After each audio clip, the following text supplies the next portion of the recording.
This episode is brought to you by Progressive Insurance. Do you ever think about switching insurance companies to see if you could save some cash? Progressive makes it easy. Just drop in some details about yourself and see if you're eligible to save money when you bundle your home and auto policies. The process only takes minutes, and it could mean hundreds more in your pocket. Visit Progressive.com after this episode to see if you could save. Progressive Casualty Insurance Company and Affiliates. Potential savings will vary. Not available in all states. This episode is brought to you by Indeed. Stop waiting around for the perfect candidate. Instead, use Indeed sponsored jobs to find the right people with the right skills fast. It's a simple way to make sure your listing is the first candidates see. According to Indeed data, sponsored jobs have 4 times more applicants than non-sponsored jobs. So go build your dream team today with Indeed. Get a $75 sponsored job credit at Indeed.com/podcast. Terms and conditions apply. It's Monday, and you know what that means. Happy non-specific time of day to everyone. Glad you're here. We had a conversation about robust, awkward. Nope. Probably not going to talk about it. No. We didn't have a conversation about Think anything. of something else. Yeah, we didn't do anything.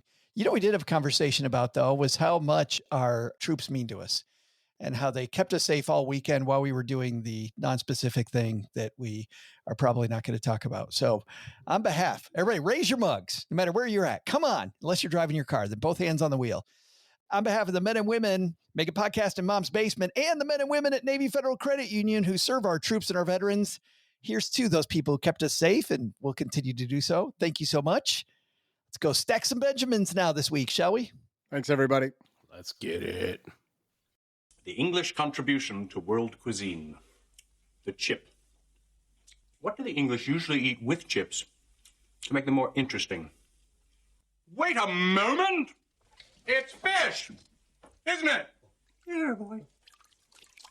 Down the hatch. Ew. Avoid the green ones. They're not ripe yet.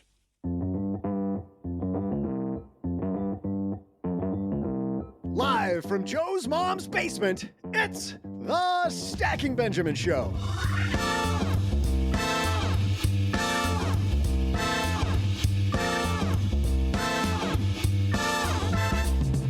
I'm Joe's mom's neighbor, Doug, and have you been using rules of thumb for your budget and long-range planning? Well, bad news, stackers. The creator of one of those rules says it's outdated and often used incorrectly.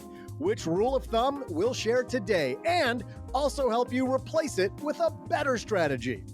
Plus, we'll answer a question from one stacker who thought, I'd better call Saul-Sehy and OG. Tony wonders about sequence of returns risk and his workout routine. You've called the right guys, Tony. You gotta hear the question to understand. It's a doozy. And we'll also jab and uppercut with a TikTok minute and a round of my trivia. So good, it'll make your head spin. And now, 2 guys who know that market volatility is just a Wall Street nerd's version of a roller coaster. It's Joe and OG.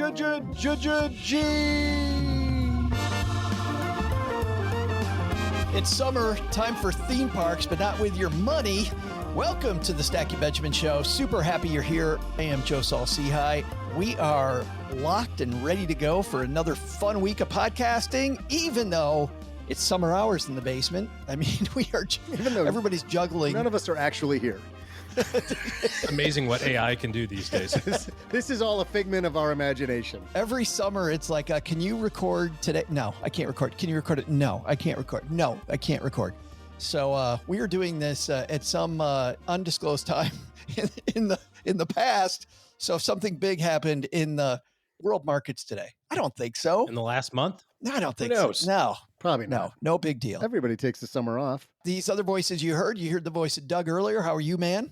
Fantabulous, Joe. Fantastic. And Mr. OG is here. How are you, buddy? I have nowhere near that level of energy, but I'm also present.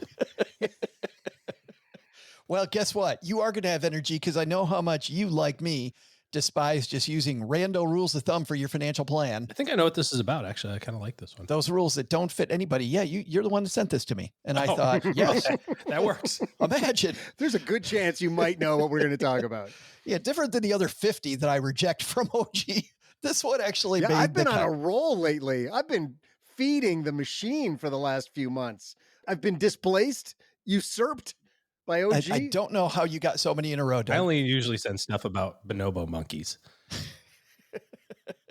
They always get turned down. That's really the important stuff. You know what else is important is that we keep this free for all of you stackers. So sit back for a couple minutes because we're going to hear from a couple of those brands that make sure we can keep on keeping on. You don't pay a penny for any of this. And after them, we are diving into rules of thumb, and one that the creator goes, my bad. He doesn't really say my bad. He's like, might be a little different than we thought. You know, Joe, since it is summertime and everybody travels a lot in the summertime, would it be okay if we sent our listeners on a guilt trip? On a guilt trip? Why? Because I know some of them are skipping past the ads. Oh. I mean, come on, people. We do this 3 times a week. We're putting entertainment in your ear holes. You can't listen to like 90 seconds worth of ads just to help keep that coming. These brands that support us so you don't have to pay anything. Yes. And they're good brands. They are. Yeah. We have to prove. We're not charging you baggage fees. Yeah. There is an aside. Somebody said that they heard like some holiday stuff in the middle of summer. There is a second level of advertisements that we don't have as much. We have some, but not as much control over. And that must have been what happened, because I don't know what was going on with them playing Silent Night or whatever in the middle of June. I think they thought that it was during our international episode, and they thought that one of the international songs was to the tune of a Christmas song. That's what I presumed they meant. Man, it was great getting all Steve getting his groove on over there during International Week. All right, let's hear from these guys, and then we are talking rules of thumb. You may not know that when we started Stacking Benjamins, it was a blog. And even then, just the startup cost, I remember thinking, is this the right thing? And what if I write things and nobody comes, right? Well, luckily, that didn't end up happening. But starting something new isn't just hard. It's terrifying. There's so much work. You're not sure whether it's going to work out. You're not sure if anybody's going to read it. And then we change it to a podcast. Is anybody actually going to listen, right? What if nobody wants all the stuff that we have? Well, had I used Shopify, it would have been even easier, because with their expertise, their helpful tools, and their easy to use platform, that's something that would have made Stacking Benjamins more effective much, much more quickly. Shopify is the commerce platform behind millions of businesses around the world and 10% of all e-commerce in the U.S. Names you've heard of like Heinz and Mattel, Shopify, Gymshark, Aviator Nation, Allbirds, also all Shopify. Get started with your own design studio with hundreds of ready-to-use templates. Shopify helps you build a beautiful online store that matches your brand style. And best yet, Shopify is your commerce expert with world-class expertise in everything from managing inventory to international shipping to processing returns and beyond. And did I mention that iconic purple Shop Pay button? It's used by millions of businesses around the world. It's why Shopify has the best converting checkout on the planet. It also helps boost conversions, meaning less carts going abandoned and more sales for you. So you're stacking Benjamins much more quickly. Time to turn those what ifs into with Shopify today. Sign up for your $1 per month trial today at shopify.com/SB. Go to shopify.com/SB. That's shopify.com/SB. Dell PCs with Intel Inside are built for the moments you plan and the ones you don't.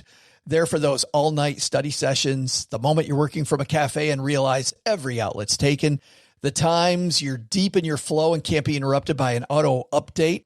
That's why Dell builds tech that adapts to you.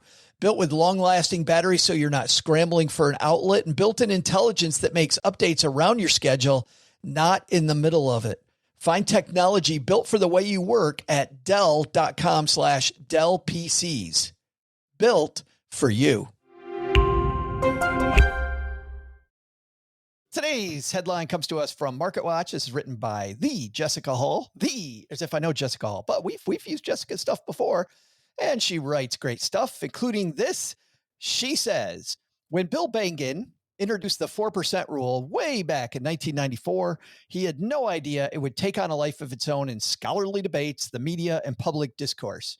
Now, after having what he calls an aha moment about 3 years ago, he's revised his trademark rule to be more generous. In fact, even before we get into that, OG, he has said, I've heard him in other interviews saying, 4% rule has been used way more widely than he thought that it would. As an example, not anywhere near appropriate for people doing the fire movement stuff.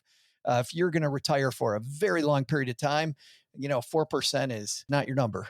Well, it's all about margin of safety. And it really just depends on how close you are to being able to pull that off. I mean, if you've got $1 million and 40,000 is your number, and if you spend 38.5, you're living destitute. And if but you only have $1 million, like you're going to have to manage that a lot closer to what's really happening in the markets versus if you have $4 million and your spend is 80,000. If it's 80, if it's 90, if it's 125, if 1 year it's 200, you have a lot more margin of safety to play with than if your lips are just above water when you get to retirement. Yeah, and I just realized too, OG, we should define exactly what we're talking about. You alluded to most of it, but let's just be right down Main Street clear. What the hell does a 4% rule mean anyway? Like 4% of what? Doing what? Huh? Well, what he said in his article in the early 90s in the Journal of Financial Planning was if you retired and you withdrew 4% of the balance every year plus inflation. So if you had $1 million in year one, you took 40,000. In year two, you took 40,000 plus inflation. In year three, you took that number plus inflation, that you have a reasonable expectation that your money will last 30 years. And he looked over, this was written in the 1990s. So the history of the investing world ended in 1994, right? Like when he wrote it. Now, since then, there's been another 31 years of investing history, which has helped. But his whole thesis was the average retirement for a two-person retirement is 25 years at the time. If you retire when you're 65, one of those people live to be 90 generally. What's the likelihood of you not outliving your money? And if you kept it at 4% plus inflation, you should be fine. Of course, what he's finding, what he talks about here is it might be a little too conservative, actually. Yeah, which is going to be great news for everybody. But before we get there, what's his assumption on the 4% rule that your portfolio is going to be? Is it like 60% stocks, 40% bonds? I remember it was fairly conservative. Yeah, that's a good question. It's basically assuming somewhere between 50-50 and 75-25 if you're thinking about stock bond allocation. And really kind of assuming from an investment return perspective, about 7% for stocks after inflation, 2 to 3% of fixed income returns after inflation. And then, like I said, adding inflation for those distributions. And that number that they used was 3%. So assuming a 3% inflation rate, over time. So anytime that you end up with more or less of those things, right? If you have higher inflation, then you're going to have some issues. Or if you have higher or lower investment returns over long periods of time, you're going to have some issues. Yeah. And the reason why, for me, the 4% rule is not so much a rule as kind of a starting guideline is because some people are going to need higher returns in their portfolio. Some people can afford to be more conservative. Some people are looking at retiring for a longer period of time. Some people are working or have other avenues of income, so they don't need to tap it as much. So 4% is not even, frankly, a rule as much as just a starting post, I think, for a lot of people. Here's how it's changed. Bengen says, I remembered so clearly. I was sitting at this very desk I'm at now. I said to myself, wait a minute, I've been putting stock returns first. What if I put inflation as the most important thing? Well, the minute I did that, it fell together. Years of failure just evaporated in just a few minutes. It was one of the most remarkable moments of my life, Bengen said. That moment was the birth of a new, more generous 4.7% rule. So now he's looking, OG. That rolls right off the tongue, doesn't it? Yes. That's not going to sell a lot of books. The old 4.7. And the math is so easy. Who wants to be able to just take your portfolio and multiply by 25 or your income multiply by 25 or your portfolio and divide by 25 or multiply by 4%? No. This is much easier. And now Doug's learning, wow, the average person has 4.5 kids and mom calls Doug the old half. Yeah, exactly. I'm 0.7 on a good day. Well, the good news is, though, if you've got $1 million saved, right, you've done a decent job of saving for retirement, OG, or better than a lot of people, And you used to think you could withdraw $40,000 a year. I mean, that's that 0.7, 47,000 is materially different than 40,000. That's a big difference. It really is. It's almost 20% more from a cash flow standpoint. And the real answer is obviously it's going to be dependent on what's really going on in the markets and with your portfolio. I think the other thing that helped with this was, like I said before, first, all the other data was ending in the 1990s. And now we have another 30 years worth of market data, another 30 years of international investing data, another 30 years of inflationary data. It's just helping to build the model. Now we have 100 years of reliable market data. And then I think one of the other points was he started adding different asset classes. Before, it was just I want to jump into that next. You're going right where I'm headed. Yeah, it was just a generic stock bond mix. And now he's saying, well, wait a second. We know that different asset classes perform differently. And if we add that layer of diversification, does that help? Yeah, this is wild. He jumped into not just large company stocks, but mid caps, small caps, micro caps, international stocks, intermediate term U.S. government bonds, and treasury bills.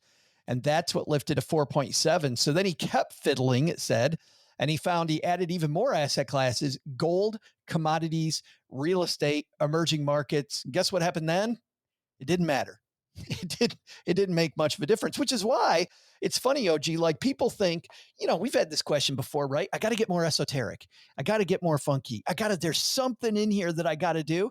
When he went from the straightforward, classic, all-time asset classes to funkier, weirder stuff that's on the edge, didn't change the outcome much. Yeah. I mean, there's a diminishing return, right? You have to assume that there's some benefit to diversification. This is the Paul Merriman thing. And I think layering these two things together make a lot of sense. If you say, well, I'm only going to invest in the S&P, it's like, you're going to do great. That's fantastic. But if you add a little bit of value to your portfolio, you do a little bit better. But if you add a little bit of small companies to it, you do a little bit better. But if you add a little bit of small company value, you do a little bit better. But if you add a little international, you do a little bit better. When you look at those things individually, you say, la-di-da, we're joking. We say, well, what's the difference between 4% and 4.7 in the grand scheme of things? A lot. Well, hey, it's almost 20% more a year, multiplied by 30 years of distribute. Like, it's a big number. That 1% is a huge. It's a lot more living. It's a big difference, especially for people that are on the fringe. And I think, and by fringe, I mean like you've saved just enough to make it work. Like the math just works for you. And I think really what this goes to prove, I think more than anything, is that it's not going to be a set it and forget it thing. You can do this, right? Like you could say, I'm going to retire. I have $1 million. I'm going to take $40,000 a year. Every year, I'm going to check what the CPI says is inflation. I'm going to add my distribution plus a little inflation. That's going to be what I live on. I'm going to budget my life to that. I'm going to get a little Social Security, maybe a little pension. That's my life. But the risk that you run, and this is what he kind of alludes to, is that you die with $3 million. You have some life unlived that you could have done, given away, donated, enjoyed, done whatever, blown on Ferraris, who cares? Like you could have done something with that money. Instead, now you've got this extra that you don't necessarily need to have extra for. Yeah. You saved it for a rainy day that was never going to happen. Yeah. And once you get past that, and the example that I think about here, and especially as we're in the summertime, is, people go to the beach. You guys have been to the beach. I'm thinking about like the ocean beach, not, Doug's little lake beach thing that he calls a beach. Oh, Lake Michigan. Is that a lake or a large pond? I'm talking about the one in your backyard, the one that you fill with water every so often. You're like, look, guys, I've got a lake. We're like, it's just a puddle, but okay. Right. He's got the rubber duckies in there with him. He's got a little boat. He floats his little boat in there. He's like, it's got boating on it. You guys having fun? Is this good for you? Enjoying this? It's very good. Okay. This is actually, I could go on for a little bit on this. I feel like there's a little bit more to unpack. There's some mommy issues in there somewhere. But anyways, always circles back to Doug's mom somehow. But anyway, so, you think about being at the beach and you're standing there, and you guys have all done this. We've all done it where, you get in the water, you're in the water up to your waist, and douche, you get hit by a wave, right? And it's kind of fun because your back's to it. Or maybe you don't know it's coming and boosh, you get knocked over. And that's a 2-foot wave or something, right? You just get your ass kicked. Dang it. You're just standing there. But if you go out, you swim out a little bit further, just a little bit, maybe to where the ropes are. It's a little deeper, so you got to tread some water, or on those little floaty things.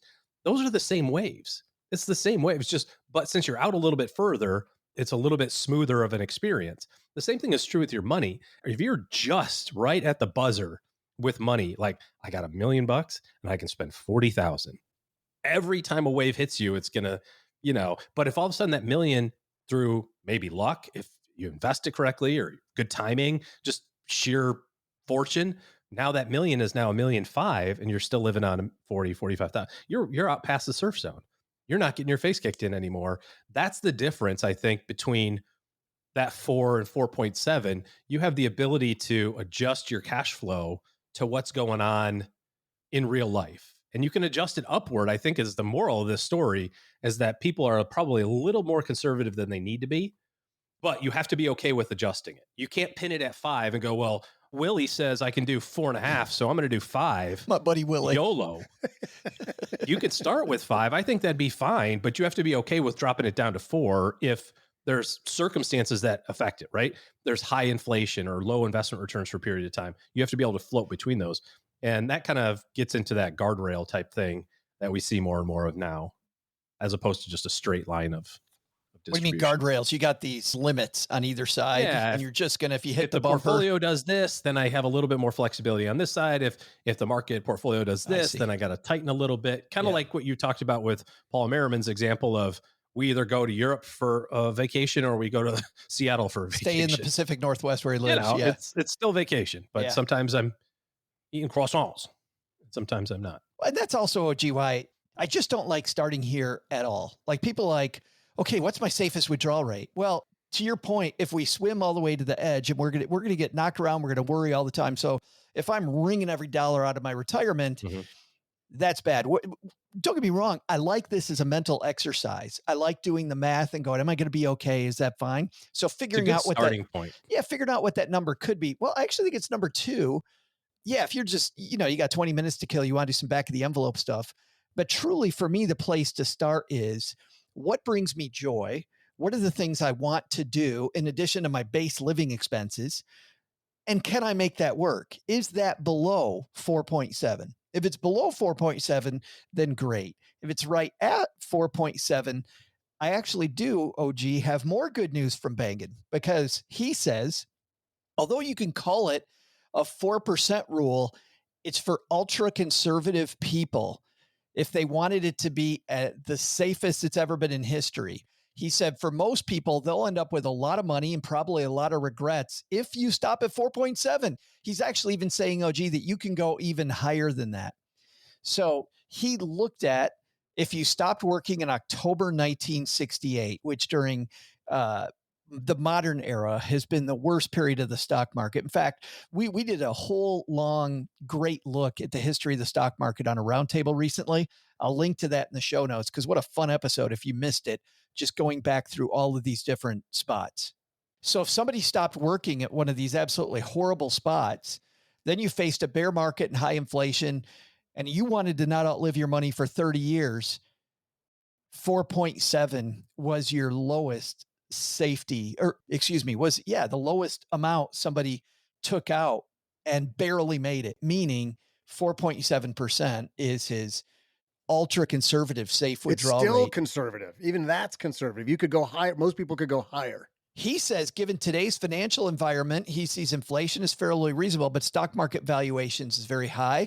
He advises, in this economy, a retiree stopping work today, in this economy, anybody who stops working today withdraw between 5.25% to 5.5, which means, guys, that if you save that same $1 million, guys, who've been talking about, he's now taken 40,000 to 47,000 if you want to be ultra conservative.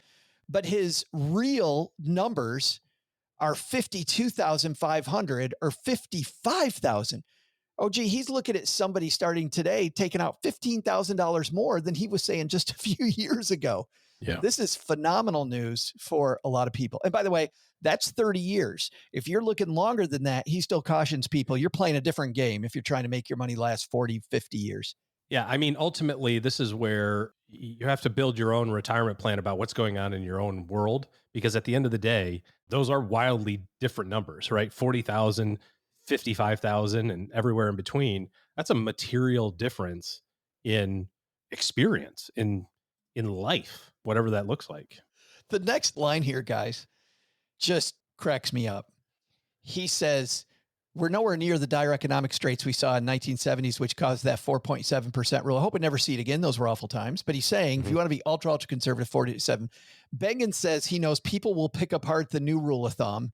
His original 4% rule prompted a death threat. He said, who threatens to kill somebody who's doing math? I hate math. Here, I'm going to be contrarian here, or at least the voice of reason. I think we all need to be really suspicious of old Bill Bengen because, I mean, you didn't hear from him for so long. I think he needed to make himself relevant again. I think he just needed to sell some more books, get in a few more interviews, MSNBC or something. Like, what can I do to really spice things up? I'm feeling a little lonely. He said this is back pocket the whole time. He's like, wait for the next one. I got a long-term plan. You think Salman Rushdie is under death threats? I'm going to light it up with this 4.7 thing. I'm finally going to get Good Morning America with this one. It's about time. I can't wait. I want to be in the grocery store and people go, wait, are you Bill Bengen? Yeah. He says he followed his own advice, by the way. When he retired in 2013, his research called for 4.5 as a worst case scenario. And he says, turns out it could have taken out more. So good stuff. We will link to this. Again, not the place to start, but certainly I think whenever you use a rule of thumb, you're asking for it. Start off with your own financial plan. We're going to dive more into good financial planning basics like we do every week on the 201. That's our newsletter that also comes free to you. Kevin Bailey curates the best of the best. It's generally around the same topics that we're exploring that week on the podcast. Always free, once a week. StackingBenjamins.com/201 gets you subscribed. Of course, that also is the way that we keep in touch whenever we go around the country and we've got special stuff going on or a YouTube event, whatever it might be. So StackingBenjamins.com/201. Coming up in the second half of this, we've got the TikTok Minute. We got a great call from a stacker. But before that, bada boom, bada bing, Doug's got today's trivia. It's the reason everybody's here, Joe. Hey, stackers, I'm Joe's mom's neighbor, Doug, and just imagine you retire using the 4% rule only to find out too late that you could have sprung for that second round of drinks at that really expensive place you splurged on. Luckily, you were listening to today's show, huh? Crisis averted. Feel free to walk into a bar here in Texarkana and scream, "Next round's on me!" Just give us some heads up before you do that. Seriously, I'm not sure which would be more painful, not enjoying the money I'd saved up my whole life or having my ear bitten off. That's what happened to one victim of today's birthday boy, Mike Tyson. Tyson made tons of Benjamins over his career, but apparently couldn't afford dinner because in the boxing ring back in 1997, Mighty Mike bit the ear off of what boxer? I'll be back right after I try to figure out whether jumbo shrimp start off big and then shrink, or is it the other way around? Insurance isn't one size fits all. That's why drivers have enjoyed Progressive's Name Your Price tool for years now. With the Name Your Price tool, you tell them what you want to pay, and they'll show you options that fit your budget. So whether you're picking out your first policy or just looking for something that works better for you and your family, they make it easy to see your options. Visit Progressive.com. Find a rate that works for you with the Name Your Price tool. Progressive Casualty Insurance Company and Affiliates. Price and coverage match limited by state law. What would you do if your online store converted 36% more shoppers? You could take 36% more vacation. Another pina colada? Yes, please. Open a new retail location with 36% more square feet. Fantastic. Hire 36% more help. You're hired and you're hired. Shopify has the world's best converting checkout, up to 36% better than other e-commerce platforms. What you do with those extra sales is up to you. Switch to Shopify today at shopify.com/listen and get a $1 trial. Shopify.com/listen. Did you know Fast Growing Trees is America's largest and most trusted online nursery with thousands of trees and plants and over 2 million happy customers? Whether you're planting fruit trees, adding privacy, brightening things up with flowers, or bringing in houseplants, Fast Growing Trees has it all. Even better, they can help you find options that are right for your climate, your space, and lifestyle. Click Order Grow. Every plant arrives healthy with the Alive and Thrive guarantee straight to your door. So if you're ready to get planting, this is the moment. Right now, they have great deals on spring planting essentials, up to half off on select plants. And listeners to our show get 20% off their first purchase when using the code WWO at checkout. That's an additional 20% off. Better plants and better growing at fastgrowingtrees.com using the code WWO at checkout. Fastgrowingtrees.com, code WWO. Now's the perfect time to plant. Let's grow together. Use WWO to save today. Offer is valid for a limited time. Terms and conditions apply. Go to growingfasttrees.com for details.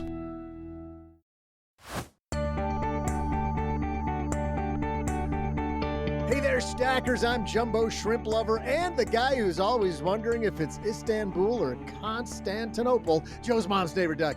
Mike Tyson apparently showed up hungry to the boxing ring in 1997 when he bit off the ear of another famous fighter, while Iron Mike's payday was huge.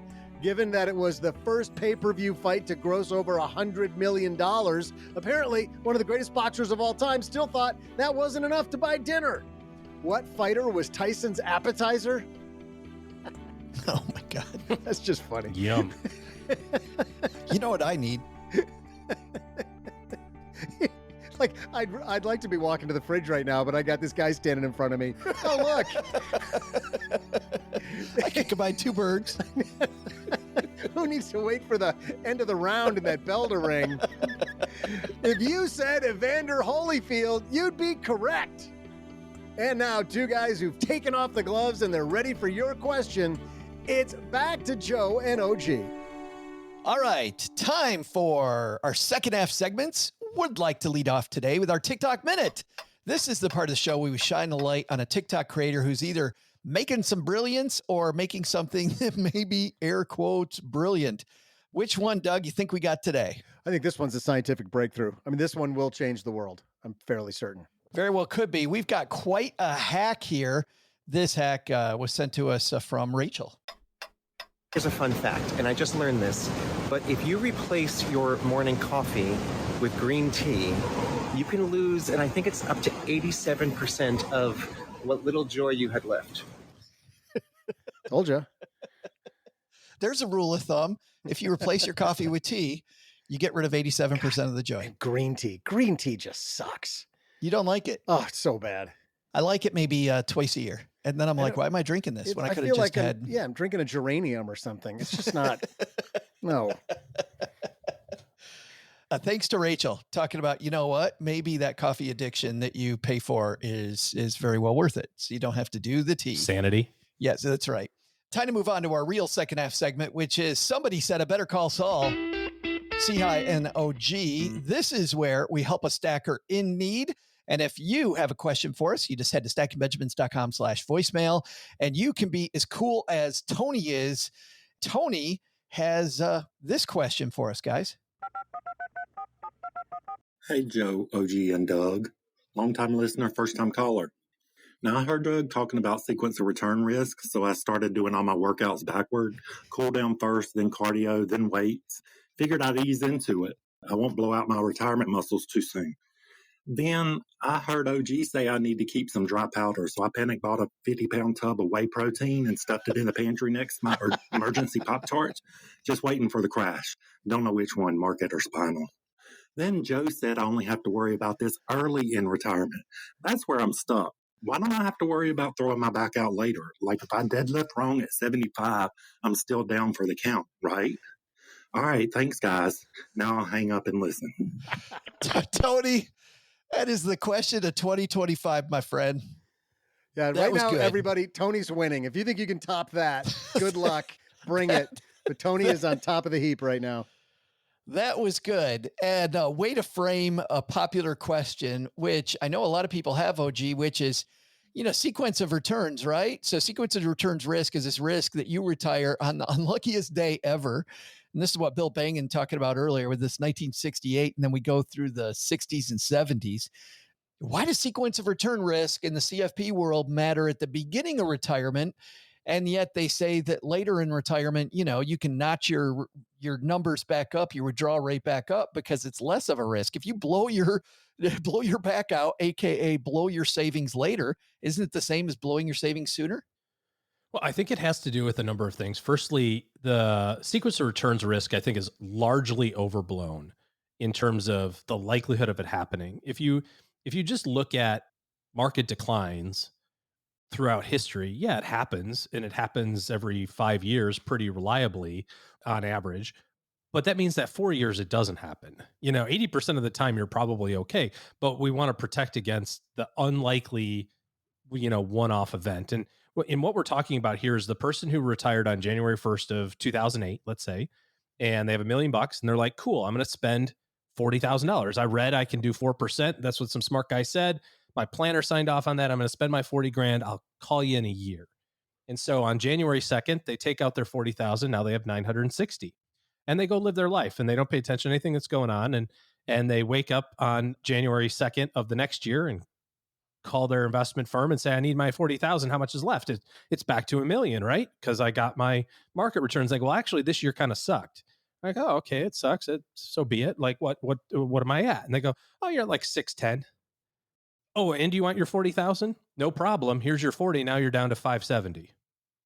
And in 2 years, your retirement portfolio got cut in half almost because of just being unlucky and the guy that retired on January 1st of 2008. Now, if you're the person who retires January 1st of, let's say, 2013 instead, and you have your $1 million, you take out your 40, your 960 turns into 1.1. And then you take out your 41 and your $1,050,000 turns into 1.3. And so you get so far out of the realm of that market volatility impacting you, assuming that your cash flow remains constant, right? Just a normal increase with inflation, then the market declines don't affect you anymore. It's no different than somebody who retires with $2 million and spends 40K versus somebody who retires with $1 million and spends 40K. If you have 2 million and you're spending 40, you have no sequence of returns risk because the market could get cut in half and you'd still be fine. And it's not going to get cut in half all at one time. And even if it does, it's going to recover and you're still going to be okay. You know what I mean? So it's a combination of taking the portfolio distributions and also, relative to how much money you have overall compared to that portfolio distribution. Right. I mean, this gets a little morbid, OG, but I think to your point, it is partly the fact that we need this money to last for 30 years. And if the bad sequence happens and you're 20 years in, we only need it to last for 10, your chance of running out is much, much less. Versus lopping off this portfolio built for 30, all of a sudden is going to last for 15 or for 20. If you do the same number, you get to 10 years out, the effects are much more muted. If it happens at 25 years out, I mean, so you play shuffleboard less. You're just sitting on the couch watching the HGTV anyways. Is shuffleboard the expensive sport these days now? I was going to say paddleball, pickleball. You're not playing paddleball when you're 90 years old. You're not playing pickleball? I'm not playing pickleball, paddleball. No. You're right, Doug. But then also your $1 million has turned into $3 million. So as long as your spending has remained commensurate with your lifestyle starting 30 years ago, you have so much extra Here's what money. I hear is no slowdown in my QVC purchases when I'm 90 sitting in front of the television. Your pocket knives that you like to buy for $400. Oh, yeah. I just got a new one. Yet another one? That's awesome. Yeah, they do look pretty Wait cool. a minute. Is this different than the old new one? Yes. Yeah, I just got it like 2 days ago. Yeah, you have to show it off later. I would say that you have a problem but I don't want to because you'll turn it on board games then. Yes, that's right. I will. We all have our own little idiosyncrasies. So yeah, sequence of returns risk has to do with the ratio of your distribution to your portfolio value when you start. And also it becomes less impactful the later you go because that percentage gets smaller and smaller. So in theory, anyway, it should. And so the way that we prevent against that, or the way that we kind of mitigate that, is through taking a look at what's really happened. So peak to trough market returns, how long does it take? What's that cycle look like? If you are that unfortunate person that retires January 1st of 2008 and your portfolio goes down by 38% in the year and you have to take money out, what can you do to offset those issues? And the way that you offset it is you have 2 years worth of cash, 2 years worth of those distributions that you're going to need anyway in a separate cash account, and something, it doesn't have to be cash, but something, risk-free, treasuries, whatever. So if you do retire in 2008, January, and you get to the beginning of 2009, you're like, oh crap, I'm down 40%. What do? You just take it out of cash for 2 years, because the person who did that and left their portfolio alone watched their portfolio rebound back to the million over the next 30 months. Just imagine if this spring you had no money in cash, all your money was invested in the market. Even during that short period, that down and right back up, as we record this, who knows, like we said earlier in the show, where it's at today as you're listening to this. But even during that, OG, I mean, if you're taking money out and it goes down month 1, down month 2, down month 3, and then back up month 4, back up month 5, back up month 6, you're still taking the portfolio out and making it heal much slower. Yeah. I mean, you have to put some parameters around this because you have to know what kind of average market ups and downs are going to look like. And, you can't make radical decision changes just because, there's 7 crappy trading days. So you have to have some rules around this, but that's really why you have the cash or something like cash, is so that you have a place to draw money from when the market does go down. So you're not forced to sell those securities at a lower price. You just wait it out, because you're right, the person who looked at their statement, we joked about this with clients. If you looked at your statement on March 31st, April 30th, and May 31st, you went, okay, whatever. If you looked at it on March 31st, April 7th, you were like, oh my God, what is going on? Like, you just had to wait till April 30th. And That's you're all just you like, had to do. Didn't even register. Just, whatever it was, a -1 or something over that period of time. When I used to help companies build KPIs and some metrics to help them understand, is my business okay or not?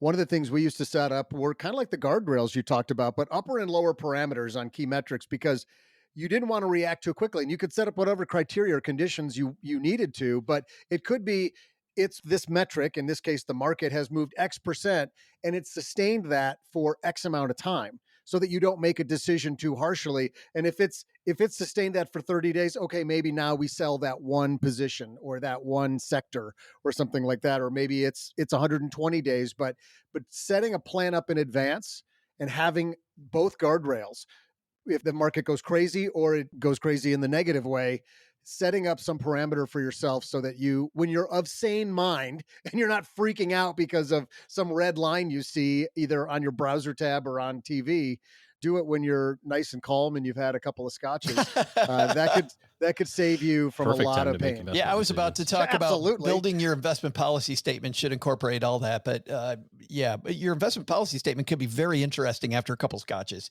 You're like, I can't even read my own writing. Like, what do we do? Apparently we do nothing because I can't read what this is. But it sounds like, and why is this line called "I love you mid cap"? Like, what's that all about? I had no idea. Have I told you you're my best friend, mid cap? An ode to emerging markets. What's that? There's an audio file attached to this. It's great. But Tony, thanks for the call of the year, my friend. What great framing of the call. Everybody else, do it like Tony. It's so wild that we knew exactly what he was talking about. Unless he was talking about throwing out his back. Maybe he was. He's got the wrong podcast. If you've got a question, and don't worry, you don't have to be as theatrical as Tony. stackingbenjamins.com/voicemail gets you here. And for helping us make the show, we even send you some swag, which I know is awesome. You want to brag to all your friends that you were on the Stacking Benjamin show. All right, let's wander out on the back porch because, Doug, you've got a little something, I think, waiting for us there. Yeah, Joe, man, we have been getting a ton of love for the episode we had featuring Brian Suddeth. And that was an episode where Len Penzo sat in on that. That was the week before Memorial Day, and I will get the number. Get the number. That was the episode where Brian came on to talk about ways to to not save food, ways to save money by making sure you're really efficient with your food. Because people can, if I remember right, did he say people are wasting up to $3,000 a year? Yeah, in food? Actually $3,500. If you cut your food waste from $3,500, which is the average in America, to only $500, which is Brian talked about and Len talked about, with just a few simple gamifying things, there's an easy $3,000 a year. Yeah. Len brought up the Blue Apple. He's trying to make a plug. I think he gets a commission on selling those. That's funny. I bought one right after the episode too. Yeah. Still sitting in a bag. You guys both fell for it? Oh, I totally did. It's great. Done anything yet? Yes. Does it work? But anyways, we had some great activity in the basement, our Facebook group, private, exclusive Facebook group called The Basement. And James really enjoyed it. He said, a cool use of AI is to tell it what you have in your refrigerator that is going to go bad and have it give you meal recommendations. Oh, that's as cool. a bonus. Yeah, it is pretty cool. As a bonus, as it learns about you, it can tailor the recommendations to you. How many people in your family, what spice level, likes, dislikes, and give it a try. It's fun. That's cool. I wonder how long it would take AI to realize that I hate cauliflower. Oh. Hate it. No, well, you can just tell it up front. Don't include cauliflower. It's like, yeah, we know, Doug. Tostitos, pepperoni rolls. We got it. That's where this is landing. Just put those in the oven. Hot Pockets. Right. Okay, take that half a burrito that you brought home from the Mexican restaurant and just combine it with Tostitos pizza rolls. I love you, AI. How did AI know that I brought that home? AI knows me. It's always watching.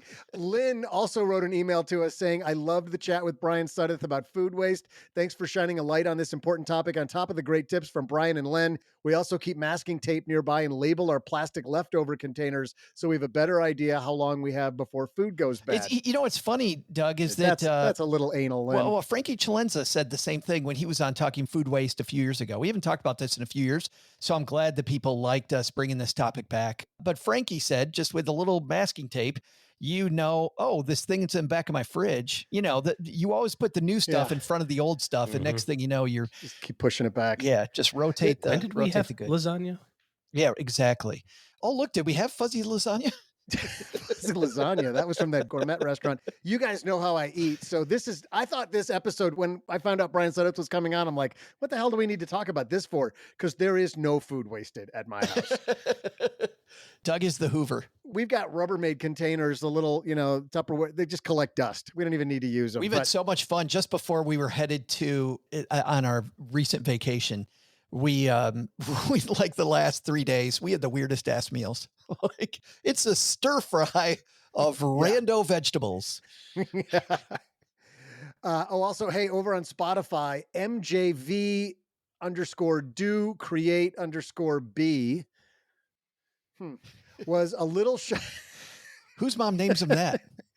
That is wow. I mean, sure. Names are getting creative these days. They wrote, if you throw away 30% of your food, you have other priorities and haven't made this a priority. And then finally, Claudia bought the blue apple Len recommended, as did Roth. That's Ross and Heather together. I just made them like a celebrity couple. Roth and Heather. They're like, what was Ben Affleck and J-Lo? What were they? Benifer. You don't know their celebrity name? Benifer. Thank you. Who would have thought OG would come up with that? I know, right? Not you, of course I know. Joe. Benifer. So now Ross and Heather are rather. But I want to go back to MJV. And if you throw away 30% of a food, you made other priorities. And I'm glad they said that because it truly is an easy $3,000. It's an easy $3,000. And I got to tell you, when you actually clean out the fridge and you make it a game, ever since I heard Brian talk about this at Economy, which is why I wanted to have him on, Cheryl and I have had just a lot of fun with going, okay, how little waste could we? I'm not going to do the $3.50 thing that Brian does. Like that's insanity. And he even admitted on the show that it's insanity, but still good.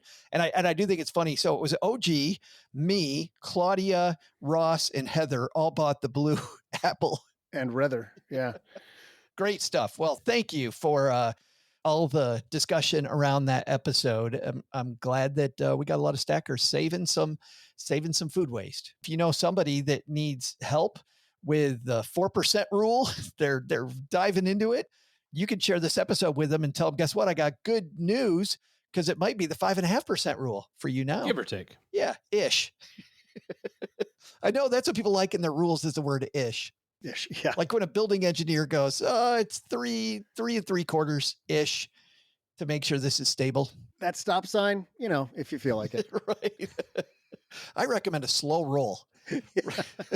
I don't know if people know this, but the stop signs that have the white border around them, those are optional. Oh, that's true. That 100%. I mean, just look around when you're driving next time. Look around. There's more of them than you think. Yeah, maybe not optional. Doug, by the way, is referring to the white border's optional, not whether you stop or not. All right. Stackers, thank you for a great day. We'll see you back here on Wednesday. Doug, what's on our takeaway list today?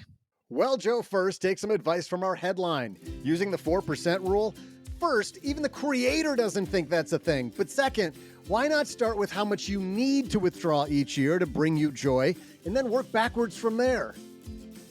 Okay, then, $11 million ought to do it. Got it. Second, sequence of return risk. It's greater at the beginning of your retirement than later because often there are more days at risk. Risk diminishes when either the magnitude or probability decrease. But the big lesson? Speaking of decrease, how come Joe's mom now only buys the frozen regular shrimp? Hey, Ma, check this out. I think this is a little shellfish. You get it? I think this is a little shellfish. So hold on. The whole time I'm talking about jumbo shrimp was all to set up this joke. Oh my God. I'm like, what the hell am I talking about jumbo shrimp for? This show is the property of SB Podcasts, LLC, copyright 2025, and is created by Joe Saul-Sehy. Joe gets help from a few of our neighborhood friends. You'll find out about our awesome team at stackingbenjamins.com, along with the show notes and how you can find us on YouTube and all the usual social media spots. Come say hello. Oh yeah, and before I go, not only should you not take advice from these nerds, don't take advice from people you don't know. This show is for entertainment purposes only. Before making any financial decisions, speak with a real financial advisor. I'm Joe's mom's neighbor, Doug, and we'll see you next time back here at the Stacking Benjamin Show.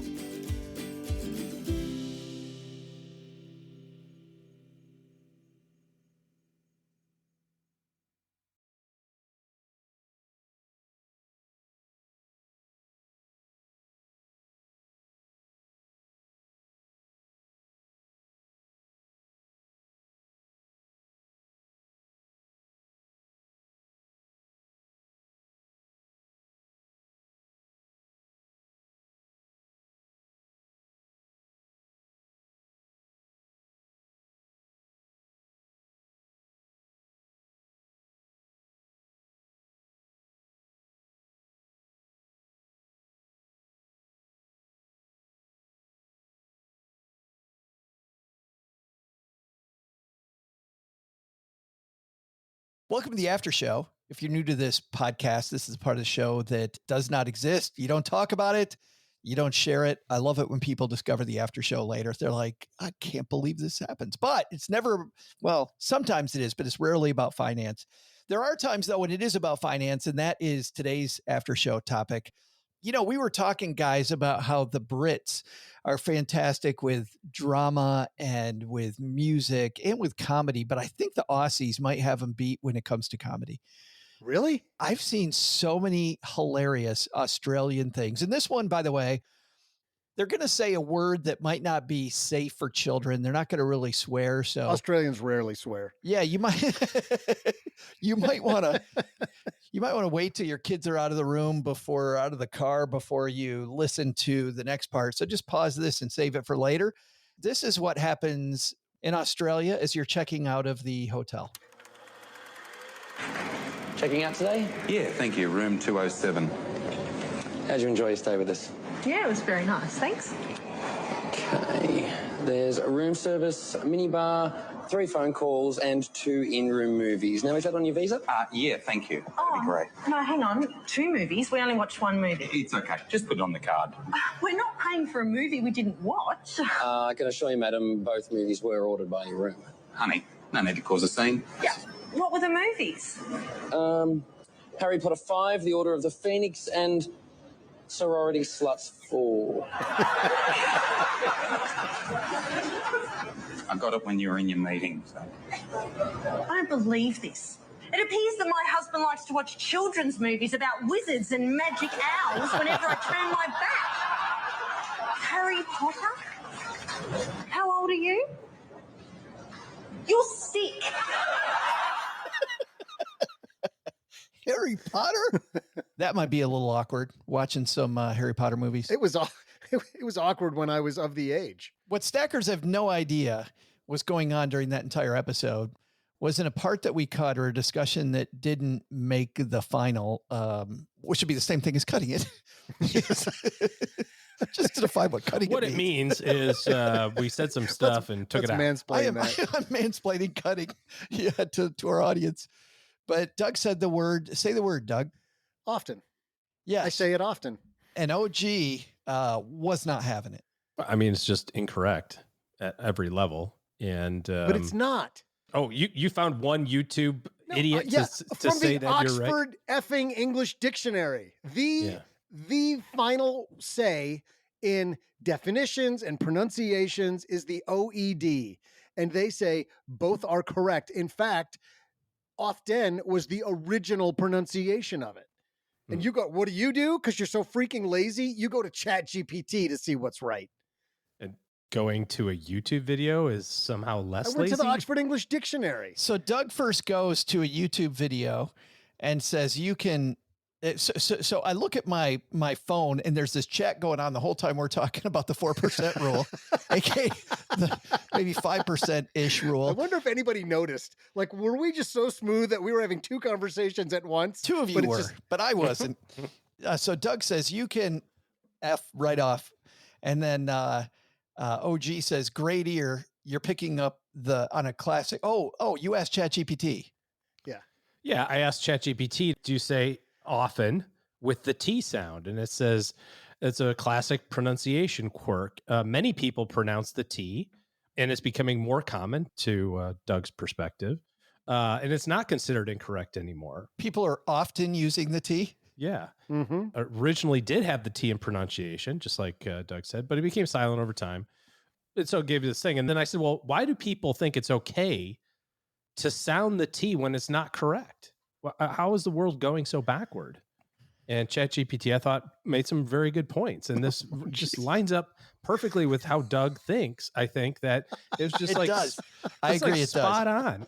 And it says, folks try so hard to sound proper that they overcorrect and say often, thinking it sounds more formal or educated. Ironically, it's the opposite. The T was dropped centuries ago in educated British English. Educated.